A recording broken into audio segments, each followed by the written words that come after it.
Si vous souhaitez consulter les statistiques du remplaçant, rien de plus simple, il suffit de se rendre dans le menu statistiques que vous avez sur le côté gauche, puis rétrocession que vous avez en haut de la fiche activité. À partir de là, vous retrouverez évidemment les différents remplaçants qui vous ont remplacé. Faites attention à la période de soins, puisque la période de soins par défaut est toujours le mois terminé. Donc vous pourrez bien sûr modifier la période qui est indiquée ici, et puis n'oubliez pas d'appuyer sur le bouton appliquer. Vous pourrez bien sûr sélectionner un remplaçant en particulier. Vous verrez évidemment le montant de l'activité du remplaçant qu'il a généré.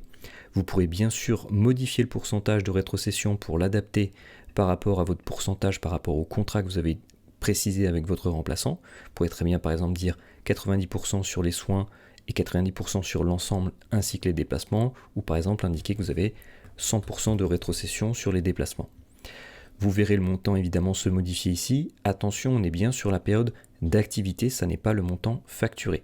Par contre, pour information, on vous le dit tout en bas, vous avez tant de facturé sur tant, donc tant de pourcentage. Donc faites bien attention à ça, hein, c'est une information très importante. Si vous souhaitez imprimer ces informations, il suffit tout simplement d'appuyer sur le bouton d'impression ici, ou l'export par Excel, c'est vous qui voyez. Si vous appuyez sur le bouton d'impression, vous aurez différentes possibilités, déjà de pouvoir modifier la période, mais aussi de voir par rapport à ce que vous souhaitez comme affichage.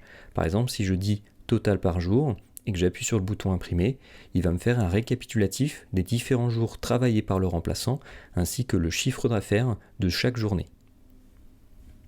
Si je répète l'action, et que j'appuie sur le total par jour et par patient, et que j'appuie sur le bouton imprimer, j'aurai un peu plus de détails, puisque cette fois-ci, j'aurai les journées et les différents patients vus durant ces journées-là. Je peux aussi avoir l'inverse, en appuyant sur le bouton d'impression, et en disant total par patient, et en appuyant sur le bouton imprimer, cette fois-ci, on aura les patients vus durant la période, avec à chaque fois le montant total par patient.